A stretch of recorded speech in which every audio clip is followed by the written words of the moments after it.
It's a new week, and I've got a problem I want to address.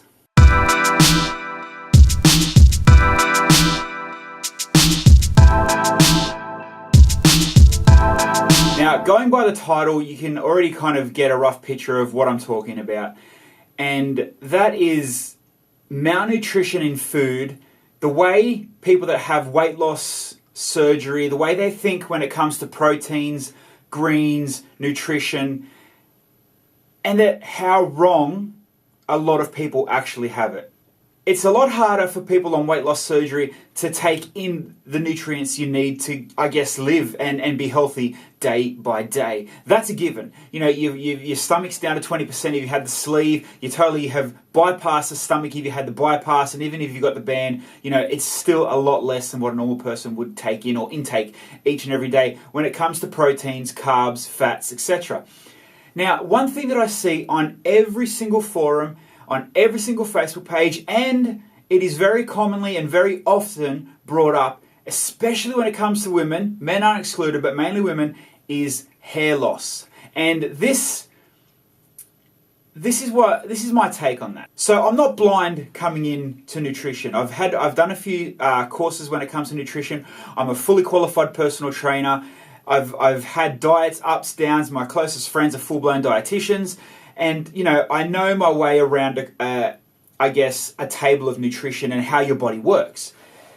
Now, one thing a lot of weight loss surgery people think that, you know, as long as they're having their protein and a multivitamin every single day, they're going to be okay. They start losing hair, they start panicking, they start going crazy, they start feeling down, they start feeling deflated, because they think they're having their protein, they're having, you know, their multivitamin, and I think that's it. That's the holy grail. We're going to be good if I stick to that. Well, you're wrong, and you're wrong in so many ways. On a few Facebook pages I'm on, and I'm going to share this video on these Facebook pages. Hopefully they stick and stay up, and people actually, you know, relate to what I'm talking about, especially with the ladies and the women and the girls that have hair loss.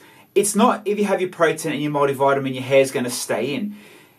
See, you might be having a good amount of protein, but there's a lot of nutrients in vegetables. Vegetables still carry a lot of weight when it comes to having nutrition, being healthy, and certain vitamins as well.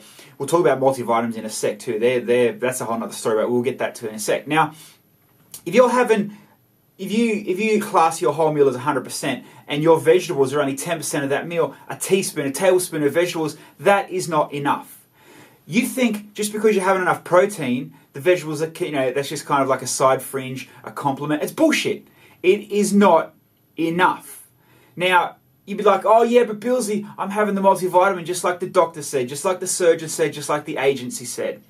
Well, first off, multivitamins, generally 95 to 99% of them do jack shit.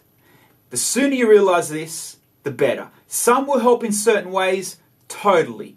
But there is no 100% this multivitamin is going to give you everything you need. Plus, you got to remember, once it goes down through your body and it breaks through your liver and all that kind of stuff, you're losing 40, 50, 60% of that multivitamin, what that multivitamin is giving you. Now, I know there is some out there that have higher dosages and they're mixed better than others. And here's a side step for a lot of people that take the chewable multivitamins. Throw them in the bin. You're better off having a freaking gummy bear. The chewy multivitamins are shit. Shit in every single way. Bad in every single way. Underdosed in every single way. It's absolutely crazy. Me, myself, now, I'm not saying I'm an expert, but like I said, I do know my way around. I take women's multivitamin, the Elevate one, the pregnancy one, because I know for a fact the vitamins I need that are in that.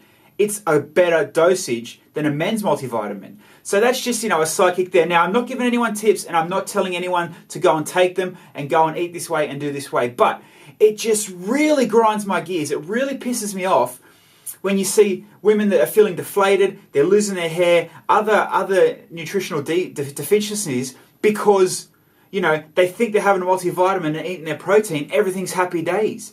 You know, if you go live on vitamins, if you go live on vitamins and protein shakes, it's not going to be, you know, there's no dream supplement, there's no run. That's why they're called supplements. You know, they don't replace what you need. You still got to need you still have to find the nutrients in real food, especially when it comes to vegetables, when it comes to juices. Try have more juices if that's the case. You know what I mean? Research. I'll put a few links below, but research the vegetables, the juices, and foods that actually help with keeping your hair strong, keeping your hair growth good. You know, I know a lot of people that have gone out and bought wigs because they thought, and it comes down to a lot of things. You know, they might have been given the wrong advice and they thought that that was right. And a lot of doctors do give wrong advice. You know what I mean? That's why everyone says go and get a second opinion. They might have read Facebook pages where this person has been absolutely amazing and everything has worked for them. I'm going to do what they do. No, you're wrong. Everybody's different. You have to find your happy medium. You have to find what works for you. That's the bottom line. Find what works for you. Don't be stuck on someone else's plan and then blame everything on you don't know what, you've done everything right. Well, nobody, including the best of the best, the ones that have actually come all the way, that don't lose their hair, that are still fit, that have gone crazy, even them people still haven't got it nailed down 100%. Your body, your lifestyle, your food, everything is a variable, everything matters. Pretty much, in summing it up, it frustrates me where people think, this way is the only way, I'm going to stick to this way because it worked for this many people, why isn't it working for me? That is the dumbest way to look at it. Secondly, do a little bit of research. Google is there. Everybody knows how to get to Google. Everybody can read Google. Do a little bit of research and find out what works for you. Find what problem or what small issue you may have. It might be a lady issue. Find what works for other people. Don't just sell yourself on the first topic you've read. Don't just sell yourself on someone that you believe knows what they're talking about. And that's good. If you have friends, if you have people that give good advice, take it on board. Even me. Don't believe half the shit that comes out of my mouth. I'm me, you're you. Everybody has to be different. But I know for a fact, and we can argue till I go blue in the face, till we go crazy. Change what you eat. Don't be stuck on something you think works and hope that it does. Keep changing what you eat. Something might have worked for the first 6 months post-op. It's not going to work for the second 6 months. Something might have worked for the last 2 years. Change it up and change it for the next 2 years. It's just, you have to have an open mind and not sell yourself short. Hopefully, something from this video actually breaks through to a few people that I know this movie, this video, this episode is targeted at. Stick around, keep locked on, make sure you subscribe to my channel, subscribe to The Losers Bench, because we're going to talk each and every week about small problems, small goals, big goals, and everything related to weight loss surgery, and all that kind of stuff. Now, I know I did promise I was going to do a cooking video, haven't had time, but it is in the projects, so that will be coming very, very soon. Leave comments, and another thing I'm going to do now is I'm uploading to Facebook and I'm uploading to YouTube, because I know some people that see these on Facebook don't like to go to YouTube. Some people just follow me on YouTube, don't even have me on Facebook. So, yes, if you don't agree with what I say, happy to take you on, happy to take your criticism, and happy to take your opinion. My name's Billsy. See you later.